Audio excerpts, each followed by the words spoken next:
Petit point sur la paracha, parachat Hashavua Teruma. Kadosh Baruch Hu nous ordonne et nous offre la possibilité de contribuer pour la construction du Mishkan, puis par la suite le Beth Amikdash. Et j'aimerais m'attarder sur un petit point que relève le Shem Ishmuel, Rav Shmuel Misochatchov à la Rachel. Il dit le Shem Ishmuel que lorsqu'on voit les étapes et la manière de construire le Mishkan, il y a les bois, donc les poutres qui consistaient à tenir la structure du Mishkan, mais ces poutres tenaient et se reposaient sur des socles. Et donc, malgré que les poutres étaient recouvertes d'or, il reposait le Mishkan lui-même sur des socles d'argent. Et les Amoudé à Khatser, il y avait aussi autour du Mishkan, donc le champ qui était autour du Mishkan, il y avait des poutres qui étaient posées sur des socles en cuivre. Donc, il y a des socles en argent et il y a des socles en cuivre. Demande le Shem Ishmuel pourquoi cette différence. Pourquoi Dieu a demandé d'avoir des socles en argent ou en cuivre? A priori, si les bois du Mishkan sont recouverts d'or, alors venez, on fait aussi les socles en or. Pourquoi on fait les socles en argent et ceux d'extérieur en cuivre? Alors explique le Shem Ishmuel quelque chose de magnifique. Il dit que dans la Torah, l'or et l'argent symbolisent deux caractères importants dans le monde. L'or, qui ressemble à du feu, il symbolise la mida de la rigueur, midatadin, la ira, la crainte. Par contre, l'argent, qui ressemble à l'eau, le maïm, alors donc lui symbolise la midat arachamim, donc la douceur, la miséricorde, la ahava, l'amour. Donc on a ahava ve ira. Ahava c'est l'argent, ira c'est l'or. Alors explique le Shem Ishmuel que si on examine un petit peu le socle, c'est en fait la chose la plus importante. Les socles sont les choses les plus importantes dans le Mishkan. Pourquoi? Parce que tout le Mishkan se repose sur les socles. Maintenant, étant donné que le Mishkan, pourquoi Kadosh Baruch Hu nous demande de faire un Mishkan? Afin de résider dans ce Mishkan et donc de se rattacher avec le Béni Israël, comme il est écrit, Veshachanti ve'asu li mikdash, Veshachanti betocham. Kadosh Baruch Hu nous demande de faire un Mishkan, pas seulement pour résider dans le Mishkan lui-même, pour résider dans chacun, Betorkol echad ve'echad, chaque juif, il a en lui une présence d'Akadosh Baruch Hu. C'est le but du Mishkan. Alors maintenant, les socles sont la base de ça. Si tu veux que Hachem réside chez toi, qu'il soit parmi toi, tu es obligé d'avoir ces socles, ces bases, ces fondations. Donc, dans le Mishkan, les fondations sont avec l'argent, avec Midat Ahava. La crainte, c'est quelque chose qui est très important et indispensable. On ne peut servir Hachem sans crainte, sans avoir peur de le décevoir, sans avoir peur d'endommager notre proximité avec Hachem. La crainte est obligatoire, mais la relation voulue par Hachem est qu'on se rattache à lui par amour.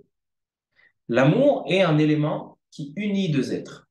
C'est pour ça que lorsqu'on dit Shema Israël, Hachem Elokeinu, Hachem Echad, on souhaite qu'Akadosh Baruch Hu soit un et que tout s'annule et que nous-mêmes on soit rattachés à lui, qu'on soit Echad. Echad est la valeur numérique de 13. Et qu'est-ce qui suit Hachem Elokeinu, Hachem Echad tout de suite? Ve'ahavda et Hachem Elokeinu. Comment tu peux t'unir avec Hachem avec la Ahava? La Ahava qui est elle aussi valeur numérique de 13. Echad et Ahava, c'est le 13, c'est-à-dire que par l'amour, on peut s'unir avec Hachem, seulement par l'amour. C'est pour ça que les socles du Mishkan reposent sur des socles en argent et non pas en or, comme il recouvrait le Mishkan. Non, le Mishkan repose sur les socles en argent. Mais non, si vraiment l'argent est si important, pourquoi les socles du Khatser étaient des socles de cuivre, de Nechoshet? Alors, explique le Shem Ishmuel encore une chose magnifique. Il dit, aimer Hachem, c'est facile à dire, mais c'est pas facile à appliquer. Comment un homme peut savoir s'il aime Hachem ou pas? Dit le Shem Ishmuel, si un homme voit que le seul amour qu'il porte sont pour des choses divines, pour des choses de Rouhaniyut, et il n'attache pas d'amour pour des choses matérielles, pour des choses qui sont dans ce monde bas, alors donc il peut savoir qu'il aime Hachem. Mais étant donné qu'on est tous rattachés par quelque chose, on aime tous les plaisirs et les bonnes choses de ce monde que ce monde a à nous offrir, alors donc cet amour-là amoindrit l'amour envers Hachem. Donc quelle est la solution? La solution, elle est de se renforcer dans l'étude de la Torah. D'être dans l'étude de la Torah et de s'investir dans l'étude de la Torah et d'être d'accord et d'être ravi de laisser les plaisirs de ce monde et de les consacrer, de consacrer notre énergie, de consacrer notre amour pour l'étude de la Torah. C'est seulement lorsqu'un homme est assidu dans la Torah, choked dans l'étude de la Torah, alors là, doucement, doucement, il se détache des amours que le monde a à lui offrir, parce qu'il rencontre quelque chose qui est vraiment digne d'aimer. Lorsqu'un homme se renforce dans l'étude de la Torah, alors donc il voit à quel point la douceur qu'Hachem a mis à entrer dans cette Torah, et donc tous les plaisirs ne sont plus à la hauteur de cet amour-là. Alors donc il dit, c'est pour ça que les stocks de l'extérieur du Mishkan ne sont pas en argent. Les stocks de l'extérieur du Mishkan symbolisent pour ceux qui ne sont pas encore, ils n'ont pas encore atteint l'argent qui est l'amour. Quelle est la solution? C'est le Nechoshet. Le Nechoshet, le verset nous dit que le Nechoshet symbolise être assidu, d'être akshan et d'être shoked, chaque dan, comme le Nechoshet. C'est pour ça que les Grecs, donc l'exil grec, l'Empire romain, l'exil grec, elle est symbolisée dans le rêve de Nebuchadnezzar, dans la statue qu'il a vue, où il a vu toutes les exils. Elle est symbolisée par le cuivre, le Nechoshet. Le Nechoshet symbolise la Grèce. Pourquoi la Grèce symbolise le cuivre? Étant donné que les Grecs, ce qu'ils ont voulu atteindre chez les Béné Israël, c'est l'étude de la Torah. C'est qu'ils ont voulu endommager l'amour qu'on a envers Hachem. Comment? Si on les détache un petit peu de l'étude de la Torah. Si tu détaches quelqu'un de l'étude de la Torah, donc il va commencer à aimer d'autres choses. Il va commencer à aimer des choses qui sont matérielles. Et ça, c'est ce qui va endommager le lien avec Hachem.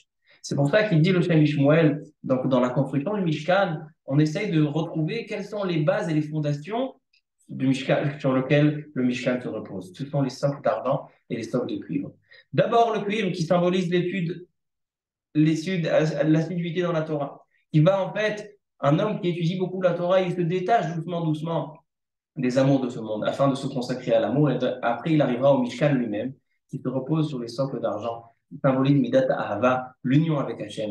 Ahava, c'est la valeur numérique de 13. Echad, Shema Yisrael Hachem Elokeinu Hachem, Echad, c'est la valeur numérique de 13. C'est pour ça que Shema Yisrael Hachem Elokeinu Echad, ça suit tout de suite, Ve'ahavta et Hachem Elokecha. C'est par l'amour d'Hachem qu'on va se rattacher à Hachem, et c'est tout l'objectif de la construction du Mishkan et de la construction du Beth Amikdash. Le Beth Amikdash doit exister afin de s'unir avec Hachem. Et comment on s'unit avec Hachem? Si on a écarté tout amour qui est étranger et qui est insignifiant, et on s'est investi dans l'étude de la Torah, le Sefer HaTanya, Baal HaTanya, Rav Shlomo Zalman Revach, Rav Shlomo Zalman Milodi, le premier admor de Chabad, dit que quelqu'un qui étudie la Torah, c'est comme si quelqu'un qui enlace Dieu, qui enlace Hachem, qui enlace les habits de Dieu. La Torah, c'est la volonté d'Hachem. Et lorsque j'étudie, je m'investis dans la Torah, je me rattache à chaque Baruch Hu. ברוכים תהיו ובשורות טובות.